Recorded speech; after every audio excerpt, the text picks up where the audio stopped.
আসসালামু আলাইকুম প্রিয় দর্শক, অন্য মঞ্চের আলাপচারিতায় আপনাদের সকলকে আমন্ত্রণ জানাচ্ছি। ব্যানার এবং হেডলাইন দেখে আপনারা নিশ্চয়ই বুঝতে পারছেন যে দেশবাসী এবং আওয়ামী লীগ সাবধান।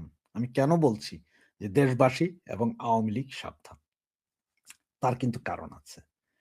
আপনারা জানেন যে 12 তারিখে ইন্টারিম গভর্নমেন্ট তথাকথিত একটি নির্বাচনের দিকে যাচ্ছে। যদি আমি এখনো এই মুহূর্তেও বলছি আপনাদেরকে নির্বাচন হবে না, দেশে একটা অরাজক পরিস্থিতি তৈরি হবে। এবং আপনারা এই মুহূর্তে আমার ভিডিওটা যখন শুনবেন বা দেখতে যাবেন, তখন বাংলাদেশ বিমান বাহিনী, নৌবাহিনী, সেনাবাহিনী, পুলিশ, ডিজিএফআই, এনএসআই সকলে মিলে একটা বৈঠক আছে গুরুত্বপূর্ণ। আর এদিকে আপনারা সকলেই জানেন যে গতকাল আমাদের পাম্পাস উপদেষ্টা স্বরাষ্ট্র উনি বলেছেন যে প্রচুর পরিমাণের সৈন্য পাঠাতে হবে বর্ডারের কাছে। ৮ কিলোমিটারের ভেতরে যদিও সেনাবাহিনী পাঠানো যায় না, তারপরে ওনারা সেনাবাহিনী পাঠাবেন। সুতরাং এই যখন অবস্থা চলছে, তখন আমি কেন হঠাৎ করে বললাম, আপনারা হয়তো চিন্তা করতে পারছেন যে আমি কেন বললাম যে দেশবাসী এবং আওয়ামী লীগ সাবধান। আমি আজকে আপনাদেরকে ৬৪টি জেলার জেলা পুলিশ সুপারদের বিবরণ দিব। এরা কে কোন দলের সেটা সহ উল্লেখ করে দিব, তাদের বেস নাম্বার, তাদের নাম, তাদের ছবি সহ আপনারা একটু পরে স্ক্রল হতে দেখবেন। এবং আমি এই স্ক্রলটি পূর্ণাঙ্গ পেজে আপনারা দেখতে পারবেন। আমি পেছন থেকে আপনাদেরকে প্রতিটা ১, ২, ৩, ৪ করে বলে যাব। এখানে যে অবস্থা যেটা সেটাতে হচ্ছে যে আপনার ৩৪ জনের মতন যে পুলিশ সুপার আছে এরা বিএনপির, এবং ৩০ জন যারা আছেন তারা জামাত ইসলামের। এর মধ্যে অবশ্য ৩০ জন কেন বললাম, এর মধ্যে ২, ৪, ৫ জন যাদেরকে দেখবেন আপনারা যে সঠিক পাওয়া যায়নি, এগুলো সব কিন্তু আসলে জামাতের। এরা নাম মানে এদের পরিচয় প্রকাশ করেন, এরা গুপ্ত। আর জামাত অলওয়েজ গুপ্ত থাকতে বিশ্বাস করে, এটা আপনারা সকলেই জানেন। তো সাবধান হওয়ার এই কারণ যে এই পুলিশ সুপার, জামাতের যেসব পুলিশ সুপার আছে, বিএনপির যেসব পুলিশ সুপাররা আছে, তারা কিন্তু অ্যাকশন করবে কিন্তু আগামী ৩-৪ দিন আওয়ামী লীগের উপরে। সুতরাং আপনারা জেনে নেন আপনার জেলার পুলিশ সুপার কে, আপনার জেলার ডিসি কে, এটা জানতে হবে। সুতরাং আমি আজকে এই মুহূর্তে যদিও আপনাদেরকে শুধুমাত্র পুলিশ সুপারদের দিচ্ছি, তবে সন্ধ্যার ভেতরে আপনাদেরকে আরেকটা দেব, সেটা হচ্ছে যে কমিশনার এবং জেলা প্রশাসক ওদের টেলিফোন নাম্বার সহ টোটাল ঠিকানা, মোবাইল নাম্বার এবং কে কোন দল করে সেইটা সহ দিয়ে দিব। এবং সেইখানেও আপনাদেরকে বলে দিব যে কতজন আছে। তো চলুন কথা না বাড়িয়ে আমরা সরাসরি সেই জায়গাটাই চলে যাই যেইখানে আমাদের যাওয়া এক্ষুনি প্রয়োজন। তো আপনারা স্ক্রিনে দেখতে পাচ্ছেন যে নামগুলো আমি খুব আস্তে আস্তে আপনাদেরকে নামগুলো তুলে দিব এবং পড়ে দিচ্ছি যে জেলা পুলিশ সুপারদের বিবরণী। ক্রমিক নং ১ ঢাকা মোহাম্মদ মিজানুর রহমান, ব্যাচ ২৫, উনি বিএনপি সমর্থিত। ২ গাজীপুর মোহাম্মদ শফিক উদ্দিন, উনিও ব্যাচ ২৫, উনিও বিএনপির। নারায়ণগঞ্জে আছে মোহাম্মদ মিজানুর রহমান মুন্সি, উনিও ব্যাচ ২৫, উনি জামাত ইসলামের। এরপরে আসুন দেখুন নরসিংদীতে আছে মোহাম্মদ আব্দুল্লাহ আল ফারুক, কট্টরপন্থী বিএনপি। এরপরে আছে মোহাম্মদ মিজানুল আলম, উনি মুন্সিগঞ্জের বিএনপি। মানিকগঞ্জের মোহাম্মদ সরোয়ার আলম বিপিএম জামাতি ইসলামীর। টাঙ্গাইলের আছে মোহাম্মদ শামসুল আলম সরকার, উনি বিএনপির।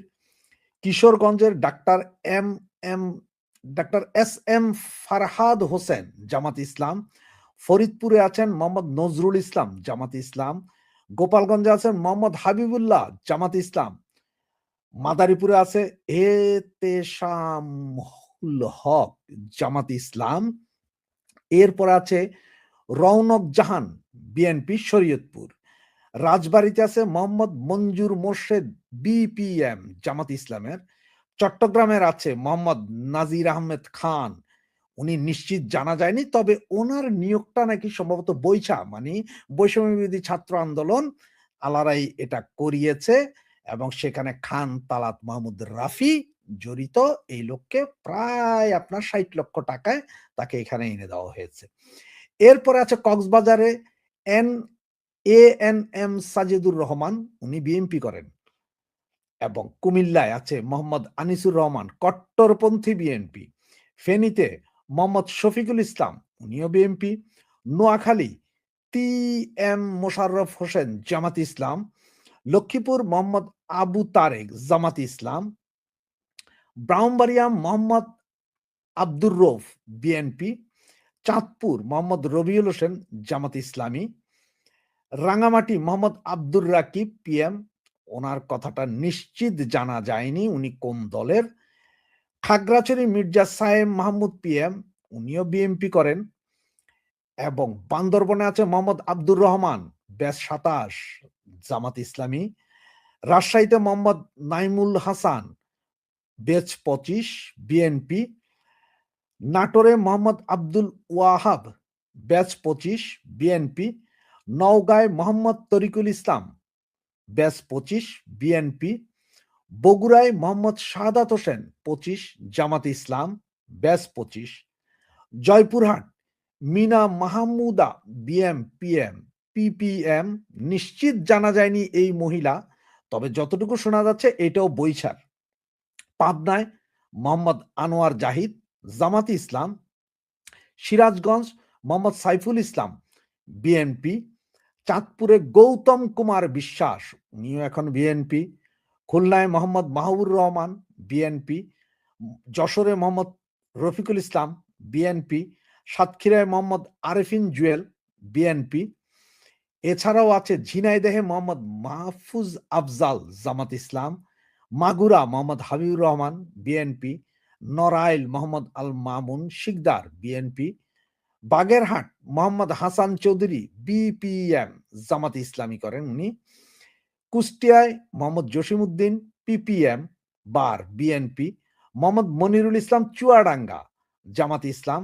মেহেরপুরে আছে উজ্জ্বল কুমার, উনি নিশ্চিত জানা যায়নি উনি কোন দলের। বরিশালে আছেন ফারজানা ইসলাম, জামাত ইসলামী। পটুয়াখালীতে আছেন মোহাম্মদ আবু ইউসুফ, বিপিএম, বিএনপি। ভোলায় মোহাম্মদ শহীদুল্লাহ কাউসার, পিপিএম, বিএনপি। পিরোজপুরে আছেন মোহাম্মদ মঞ্জুর আহমেদ সিদ্দিকী, জামাত ইসলামী। বরগুনায় আছেন মোহাম্মদ কুদরতি খুদা, পিপিএম, বিএনপি করেন উনি। ঝালকাঠিতে আছেন মোহাম্মদ মিজানুর রহমান, উনি বিএনপি করেন। সিলেটে কাজী আক্তার উল আলম, উনিও বিএনপি করেন। মৌলভীবাজারে মোহাম্মদ বিল্লাল হোসেন, জামাত ইসলাম করেন। হবিগঞ্জ ইয়াসমিন খাতুন, উনি জামাত ইসলাম করেন। সুনামগঞ্জে আছে ABM Zakir Hossain, batch ২৫, BNP করেন। মোহাম্মদ মারুফ হুসাইন, ব্যাচ ২৫, জামাত ইসলাম করেন। মোহাম্মদ জেদান আল মুসা, পিপিএম, উনি বিএনপি। মোহাম্মদ বেলাল হোসেন, বিএনপি করেন ঠাকুরগাঁয়ে, এবং দিনাজপুরে ছিলেন আপনার মোহাম্মদ জেদান আল মুসা, বিপিএম। পঞ্চগড়ে মোহাম্মদ রবিউল ইসলাম, তাবলিগ জামাত। নীলফামারী শেখ জাহিদুল ইসলাম, পিপিএম, বিএনপি করেন। লালমনিরহাট মোহাম্মদ আসাদুজ্জামান, জামাত ইসলাম করেন। কুড়িগ্রামে খন্দকার ফজলে রাব্বি, পিপিএম, উনি বিএনপি করেন। গাইবান্ধাতে মোহাম্মদ জসিম উদ্দিন, ব্যাচ ২৫, বিএনপি করেন। ময়মনসিংহে মোহাম্মদ মিজানুর রহমান, ব্যাচ ২৫, বিএনপি করেন। জামালপুরে জনাব ডক্টর চৌধুরী মোহাম্মদ জাবের সাদেক, বিএনপি করেন। শেরপুরে মোহাম্মদ কামরুল ইসলাম, জামাত ইসলামী। এবং সর্বশেষ নেত্রকোনা মোহাম্মদ তরিকুল ইসলাম, ব্যাচ ২৭, উনি জামায়াতে ইসলামী করেন। তো আপনারা এতক্ষণ যা শুনলেন বা যা দেখলেন, তাতে এখানে কোনো কিছুই ছলচাতুরির কোনো প্রশ্রয় নেওয়া হয়নি। আমি আপনাদেরকে পুরোপুরি জিনিসটা দেখানোর চেষ্টা করেছি যে কে কোন দল করেন এবং কিভাবে এই পুলিশ প্রশাসনটাকে সাজানো হয়েছে। তো কালকে ডিসিদের লিস্টটা আমি দিয়ে দিব, সন্ধ্যার ভিতরে আপনারা পেয়ে যাবেন কে কোন দল করে, ওদের মোবাইল নাম্বার এবং সব সহ। এবং এখানে দেখেন এই যাদের নাম বললাম জামাত ইসলামের যারা আছে, এরা এক সময়কারের দুর্ধর্ষ শিবিরের ক্যাডার ছিল।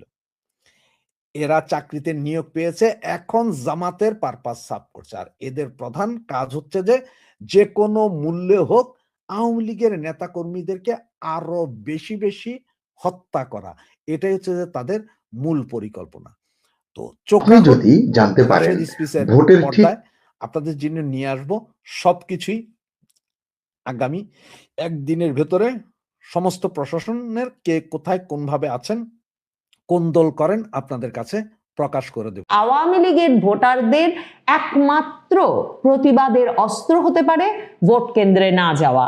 এবং সজীব ওয়াজেদ জয় বলেছেন যে তাই আমার অনুরোধ আপনাদের প্রতি, আওয়ামী লীগকে সমর্থন করেন কি করেন না, বাংলাদেশের যদি ভালো চান, বাংলাদেশের ভবিষ্যৎ যদি নিশ্চিত করতে চান, তাহলে এই নির্বাচনে ভোট দেবেন না।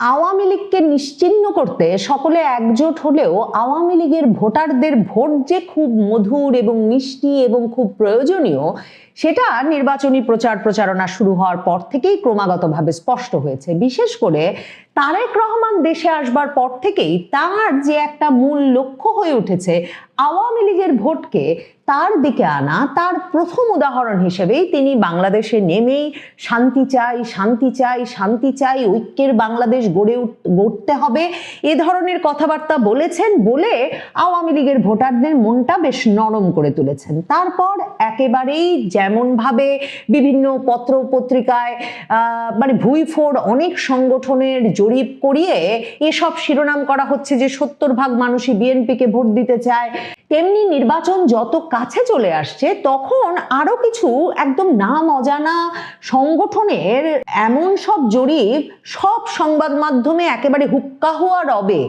একসাথে প্রকাশ করছে, যেখানে বলা হচ্ছে 48% আওয়ামী লীগের ভোটারই এখন তারেক রহমানকে ভোট দিতে প্রস্তুত। মনে হয় যেন আওয়ামী লীগের ভোটাররা দলে দলে বেরিয়ে ওই জরিপকারী প্রতিষ্ঠানের সামনে হাত তুলে বলেছেন, আমি আওয়ামী লীগের ভোটার, আমি আওয়ামী লীগের ভোটার এবং আমি তারেক রহমানকে ভোট দিতে চাই, আমি তারেক রহমানকে ভোট দিতে চাই। আর তারা টিক দিয়ে বলে দিয়েছেন, জানিয়ে দিয়েছেন 48% ভোটার আওয়ামী লীগের, তারা রাজি এখন তারেক রহমানকে ভোট দিতে।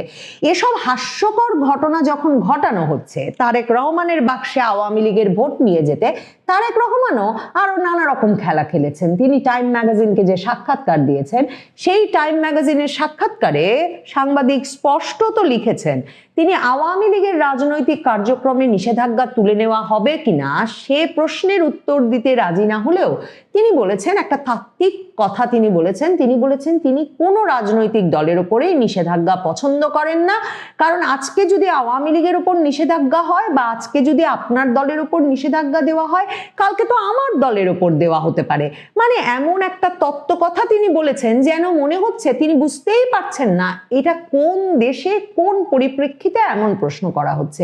কিন্তু তাতেও আওয়ামী লীগের অনেক ভোটাররা বেশ মানে চমকে উঠেছেন, তারা ভাবতে শুরু করেছেন এটা কি কোনো ইঙ্গিত যে আওয়ামী লীগের সঙ্গে তারেক রহমানের কোনো কথাবার্তা চলছে।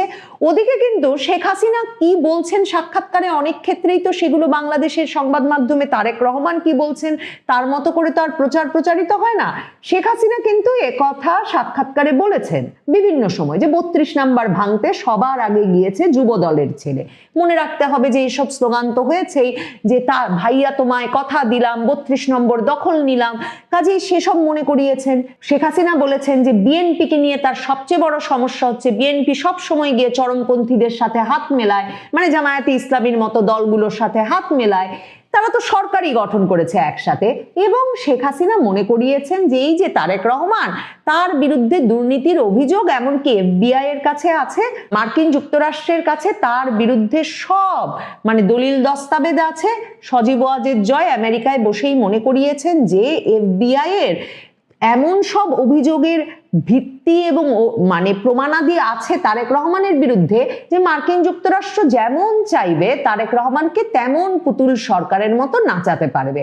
শেখ হাসিনা এটাও মনে করিয়েছেন যে 17 বছর ধরে একটা বিলাসী জীবনযাপন করে লন্ডনে তিনি হঠাৎ করে যখন পদ পেয়েছেন চলে এসেছেন, কাজেই তাকে নিয়ে বিরাট আশাবাদের কোনো কারণ নাই। সেটার তিনি প্রমাণ দিচ্ছেন যে শহরে এরই মধ্যে মেডিকেল কলেজ আছে সে শহরে গিয়ে তিনি বলছেন তিনি মেডিকেল কলেজ করে দেবেন। তারেক রহমান যে শহরে চিনিকল নাই সে শহরে গিয়ে বলছেন এবার তিনি চিনিকল খুলে দেবেন।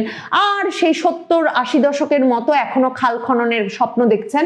এসব তো আছেই, এসব প্রসঙ্গ থাক, কিন্তু তিনি এরপর সর্বশেষ ভোট তার কবজায় নিতে, আওয়ামী লীগের ভোট তার ব্যালট বাক্সে ঢোকাতে সর্বশেষ যে তোপটা দেখেছেন, মানে যে ওষুধটা তিনি প্রয়োগ করতে চেয়েছেন, সেটা হচ্ছে রয়টার্সকে সাক্ষাৎকার দিয়ে তিনি বলেছেন যে জামায়াতে ইসলামী জাতীয় সরকার গঠনের যে প্রস্তাব দিয়েছেন তারা কোনোভাবেই জামায়াতে ইসলামীর সাথে কোনো সরকার গঠন করবে না, কারণ তাহলে বিরোধী দলে থাকবে কে। আর তারপরে বলেছেন যে শেখ হাসিনার সন্তানেরা যদি রাজনীতিতে ফিরে আসতে চায়, তাদেরকে যদি জনগণ গ্রহণ করে, তাহলে নিশ্চয়ই তারা রাজনীতি করতে পারে। এরপরেও আওয়ামী লীগের সমর্থকদের মধ্যে একটা আলোড়ন তৈরি হয়েছে যে তার মানে কি শেখ হাসিনার উত্তরসূরিদেরকে, আওয়ামী লীগের রাজনৈতিক নেতা কর্মীদেরকে তিনি বাংলাদেশের রাজনীতিতে ফিরে আসার সুযোগ করে দেবেন এই কথা বলছেন। আসলে তিনি কিন্তু সবই তাত্ত্বিক কথা বলেছেন, মানে জনগণ যদি চায় তিনি ফিরে আসার সুযোগ করে দেবেন। আর ওই যে জাতীয় সরকার জামায়াতের সাথে গঠন করবেন না বলেছেন, সেটাও আওয়ামী লীগে এক রকমের টোপ দিতে আওয়ামী লীগের ভোটারদেরকে যে না না, একটা চরমপন্থী বা একটা কট্টরপন্থী দলের সাথে আমরা যাচ্ছি না, আমরা প্রায় আওয়ামী লীগের মতো, কাজে আপনাদের আমাদেরকেই ভোট দেওয়া উচিত। জেনে শুনে তারেক রহমান এই কাজ করেছেন। তিনি জানেন তার জাতীয় সরকারে জামায়াতে ইসলামীকে না নিয়ে, ক্ষমতার ভাগাভাগি না করে কোনো উপায় নাই, 3 দিনও তিনি সরকারে থাকতে পারবেন না। আর জামায়াতে ইসলামী যদি তারাই জিতে আসে, তাহলে তারা বরং তারেক রহমানকে কোনো ঠাঁই দেবে কিনা সে সন্দেহও আছে।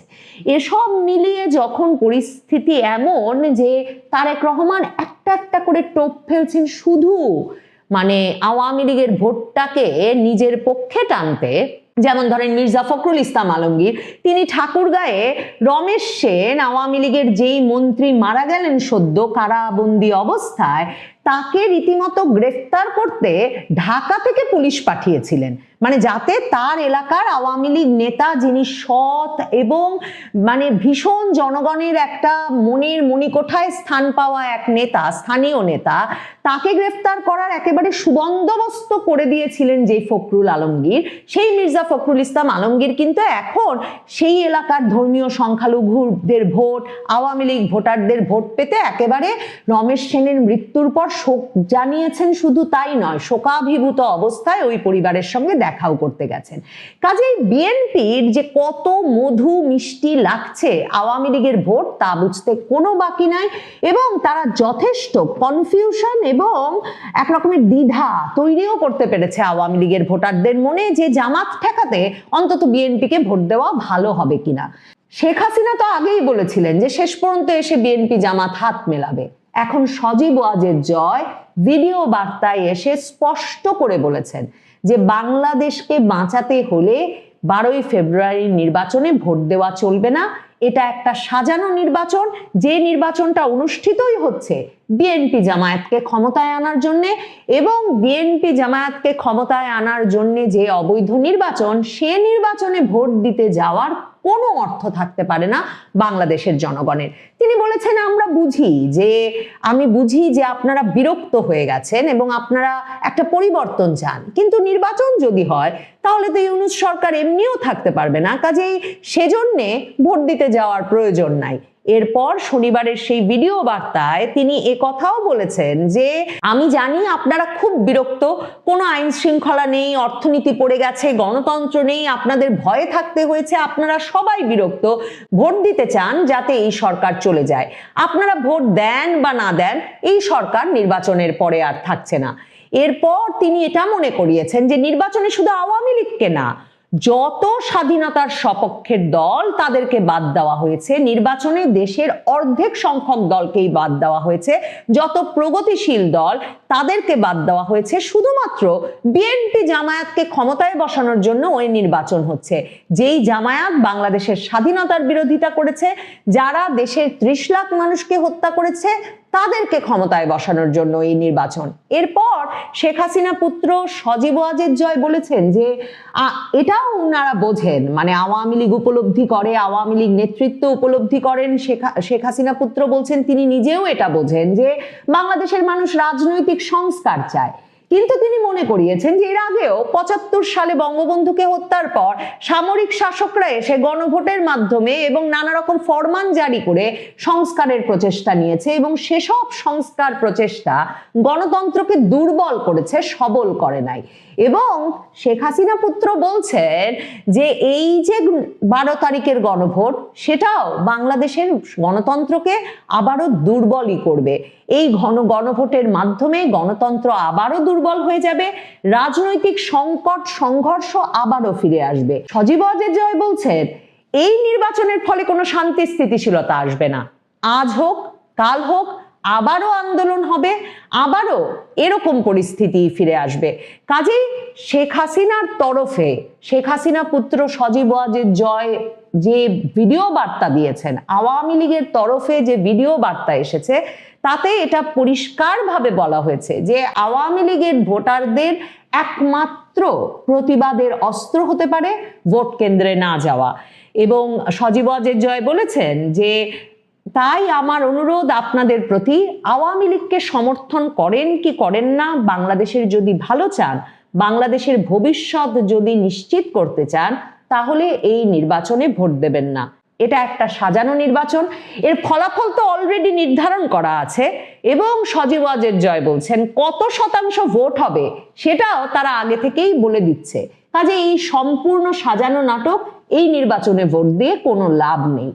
মানে এই নির্বাচনে যে বিএনপি জামাতি ক্ষমতায় আসতে যাচ্ছে, এটা বুঝতে তো কোনো অসুবিধা হয় না। জামায়াতে ইসলামী এরই মধ্যে বলেও রেখেছে যে তারা নির্বাচনে জিতলে জাতীয় সরকার গঠন করবে। শুধু তাই নয়, তারেক রহমানের সঙ্গে তাদের এই কথা হয়ে গেছে যে নির্বাচনের পর সরকারটা কেমন হবে সে বিষয়ে তারা আবারও আলোচনায় বসবেন। মানে আমি প্রত্যেক দিন যে কথাটা আমি বারবার বলি যে জামায়াতে ইসলামী, বিএনপি, ইউনূস পক্ষ, জাতীয় নাগরিক পার্টি সকলকে যদি এই নির্বাচনের পর ক্ষমতার ভাগ দেওয়া না যায়, তাহলে নির্বাচনটা কেন? কাজেই তারেক রহমান হঠাৎ হঠাৎ তাত্ত্বিক বক্তব্য রাখছেন বটে জনসভায় কিংবা বিভিন্ন আন্তর্জাতিক সংবাদ মাধ্যমের সামনে, কিন্তু তার মানেই এই নয় তিনি একটি অন্তর্ভুক্তিমূলক শান্তির সমাজ প্রতিষ্ঠায় সত্যি সক্রিয় ভূমিকা রাখবার মতো রাজনৈতিক নেতৃত্ব বাংলাদেশের এই রাজনৈতিক পরিস্থিতিতে দিতে পারবেন। কারণ তাহলে তারেক রহমানের এর চেয়ে অনেক বেশি শক্ত এবং সুস্পষ্ট অবস্থান নেওয়ার কথা ছিল। কিন্তু মে মাসেও কি হয়েছিল মনে করে দেখুন, যখন হাসনাত আব্দুল্লাহরা নেমে এলেন জামায়াত শিবির সহ বাংলাদেশের ইসলামপন্থী দলগুলোর নেতা কর্মীদের জড়ো করে যমুনার সামনে আওয়ামী লীগ নিষিদ্ধ করতে, তখন কিন্তু বিএনপি এর কোনো প্রতিবাদ করেনি, বরং আওয়ামী লীগ নিষিদ্ধ হওয়ার পর সরকারের সিদ্ধান্তকে সাধুবাদ জানিয়েছিল। কারণ আওয়ামী লীগ সভানেত্রী শেখ হাসিনা যেটা বলেন যে আওয়ামী লীগ নির্বাচনে অংশ নিতে পারলে যেহেতু নির্বাচনে তারাই জয়লাভ করত, কিংবা এই বিএনপি জামাতের ভাগাভাগির একটা ক্ষমতা ভাগাভাগির একটা সরকার গঠনের স্বপ্ন এদের কাউকেই দেখতে হতো না, সে কারণেই তো আওয়ামী লীগকে বাইরে রাখা। কাজেই আওয়ামী লীগকে রাজনৈতিক প্রক্রিয়ায়, নির্বাচনী প্রক্রিয়ায় তারেক রহমান বা বিএনপি বা আনতে চাইবে কেন? সে কারণে আওয়ামী লীগের ভোটাররা ভোট দেওয়ার জন্য কোনো মার্কা খুঁজে নেবে 12 ফেব্রুয়ারির নির্বাচনে, সেটা ভাববার কোনো কারণ নেই। আওয়ামী লীগের ভোটাররা এই ভোট বর্জন করবে। ইন্টারেস্টিং ডেভেলপমেন্ট ঘটেছে। সেই ডেভেলপমেন্টটা হলো বাংলাদেশের নির্বাচন এবং ডক্টর ইউনূস সরকার এই কেন্দ্র করে ভারত এবং আমেরিকার যে বিশেষ দূরত্ব তৈরি হয়েছিল, সে বিশেষ দূরত্ব হঠাৎ করেই নিজেদের স্বার্থে বলতে ভারত এবং আমেরিকার তার নিজ নিজ স্বার্থে তারা অনেকটাই ঘুচিয়ে এনেছে বলে খবর পাওয়া যাচ্ছে। এবং ভারতের সাথে আমেরিকার চুক্তি, বিশেষ চুক্তি, আমেরিকায় ভারতের পররাষ্ট্রমন্ত্রী জয়শঙ্করের ভিজিট এবং এটা বাংলাদেশে খলিলুর রহমানের ভিজিট না, যে খলিলুর রহমান যাবেন আর আসবেন ওয়াশিংটনে, ওই কর্মচারী যেরকম ডাকলে যায় দায়িত্ব বুঝে, সে আবার কখনো পালন করতে পারে, কখনো ব্যর্থ হয়, ওই 12 কুতুবের দেশ বাংলাদেশে সেরকম না। জয়শঙ্কর তার নিজস্ব এজেন্ডা নিয়ে গেছে এবং সেখানে নিশ্চয়ই বাংলাদেশ একটা বড় ইস্যু। এবং এর বাইরেও আমেরিকান রাষ্ট্রদূত ব্রেন্ট ক্রিস্টেনসন, মার্কো রুবিও, তাদের যে তৎপরতা, সামগ্রিক তৎপরতা একদম স্পষ্ট করে দেয় যে ভারত বাংলাদেশের এবং আমেরিকার যে কেমিস্ট্রি, যে সমীকরণ, সেটায় অনেক কিছুতে নতুন করে চেঞ্জ চলে এসছে। আমরা চলুন সেই চেঞ্জটার দিকে একটু নজর দিই, কি ধরনের কি পরিস্থিতি তৈরি হয়েছে। বাংলাদেশের রাজনীতিতে বিদেশি শক্তির প্রভাব এখন আর গোপন নয়। আমি এর আগে ওই অংশটুকু আপনাদেরকে জানিয়েছি। বিশেষ করে ভারত ও রাষ্ট্রকে ঘিরে আলোচনা সবচেয়ে বেশি সাম্প্রতিক 3 দিনে ঢাকা ও ওয়াশিংটন, মাত্র 3 দিনে, গেল সপ্তাহে ঢাকা ও ওয়াশিংটনে পর্দার আড়ালে হওয়া কয়েকটি গুরুত্বপূর্ণ বৈঠক বাংলাদেশের রাজনৈতিক দৃশ্যপটে বড় পরিবর্তনের ইঙ্গিত দিচ্ছে। কি পরিবর্তন সেটা নিশ্চয়ই সময় বলে দিবে। 3 ফেব্রুয়ারি ওয়াশিংটনে মার্কিন পররাষ্ট্রমন্ত্রী মার্কো রুবিও, ভারতের পররাষ্ট্রমন্ত্রী এস জয়শঙ্করের মধ্যে বাংলাদেশ, মিয়ানমার ও আঞ্চলিক নিরাপত্তা নিয়ে বৈঠক হয়। আমি আপনাদেরকে একটু জানিয়ে নেই, আমেরিকা এবং ভারত এখন এই সুতোয় গেঁথেছে অন্তত, যে যাই হোক বাংলাদেশে নির্বাচনটা হয়ে যাক, নির্বাচন হোক, এবং নির্বাচনের পরবর্তীতে যা যা ঘটবে এই সম্পর্কে আমেরিকা এবং ভারতের মধ্যে একটা সেটেলমেন্ট আছে। তাদের চিন্তা ভাবনা, তাদের প্রত্যাশায়, কি করবে নিজেরা সেটা হচ্ছে বিষয়, তাদের প্রত্যাশা এক জায়গায় এসছে। এর পরদিন ঢাকায় ভারতীয় হাই কমিশনে বৈঠক করেন মার্কিন রাষ্ট্রদূত ব্রেন্ট ক্রিস্টেনসন ও ভারতীয় হাই কমিশনার প্রণয় ভার্মা। এই বৈঠকের আগে ক্রিস্টেনসন বিএনপির চেয়ারম্যান তারেক রহমান, স্ত্রী ডক্টর জুবাইদুর রহমান ও কন্যা জাইমা রহমানের সঙ্গে সাক্ষাৎ করেন, যা কূটনৈতিক মহলে ব্যাপক আলোচনার জন্ম দেয়। ওয়াশিংটন ও দিল্লির আলোচনায় মূলত 3টি বিষয় প্রাধান্য পায়: বাংলাদেশের নির্বাচন, জঙ্গিবাদ এবং মিয়ানমার ইস্যু। কূটনৈতিক সূত্র মতে যুক্তরাষ্ট্র এখন মিয়ানমারে চীনের প্রভাব কমাতে বিদ্রোহী গোষ্ঠীগুলোকে সহায়তা দিচ্ছে এবং এক্ষেত্রে বাংলাদেশকে কৌশলগত অংশীদার করার আগ্রহ থেকে সরে এসছে। খেয়াল করবেন, যুক্তরাষ্ট্র এখন মিয়ানমারে চীনের প্রভাব কমাতে বিদ্রোহী গোষ্ঠীগুলোকে সহায়তা দিচ্ছে এবং এক্ষেত্রে বাংলাদেশকে কৌশলগত অংশীদার করার আগ্রহ থেকে সরে এসছে। এর প্রমাণ হিসেবে মার্কিন সিনেটে $121 মিলিয়ন একটি সহায়তা বিল পাশ হয়েছে, যেখানে মিয়ানমারের সহায়তা পৌঁছাতে ভারত ও থাইল্যান্ডের রুট ব্যবহারের কথা বলা হয়েছে, বাংলাদেশের নাম নেই। বাংলাদেশের যে করিডোর প্রস্তাবনা ছিল সেটা থেকে আমেরিকা যে ফিরে এসছে, ডক্টর ইউনূসের খোয়াব খায়েশ যে পূর্ণ হয়নি, সেটার একটা অন্যতম লক্ষণ হচ্ছে এই ঘটনা। বিশেষজ্ঞদের মতে এতে স্পষ্ট যে যুক্তরাষ্ট্রের কৌশলগত অগ্রাধিকার তালিকায় বাংলাদেশের অবস্থান দুর্বল হয়েছে। মানে যুক্তরাষ্ট্র যে স্বপ্ন দেখা শুরু করেছিল বাংলাদেশ কেন্দ্র করে, ভারত বোধহয় তার সেই স্বপ্ন ভাঙতে সক্ষম হয়েছে। অন্যদিকে ভারত বাংলাদেশের রাজনৈতিক অস্থিতিশীলতা, নির্বাচন ও জঙ্গিবাদ নিয়ে উদ্বিগ্ন। এই অভিন্ন স্বার্থই ভারত ও যুক্তরাষ্ট্রকে বাংলাদেশ ইস্যুতে আরো কাছাকাছি নিয়ে এসছে। এই অবস্থায় আগামী দিনে আন্তর্জাতিক সংস্থা ও বিদেশি প্রতিনিধিদের সঙ্গে শেখ হাসিনার ছেলে সজীব ওয়াজেদ জয়ের অনলাইন বৈঠক সহ আরো কিছু আলোচনার কথা রয়েছে। এসব বৈঠকের ফলাফলের উপর ভিত্তি করে বাংলাদেশের রাজনীতিতে হঠাৎ নাটকীয় পরিবর্তন হলে তার বিস্ময়কর হবে না।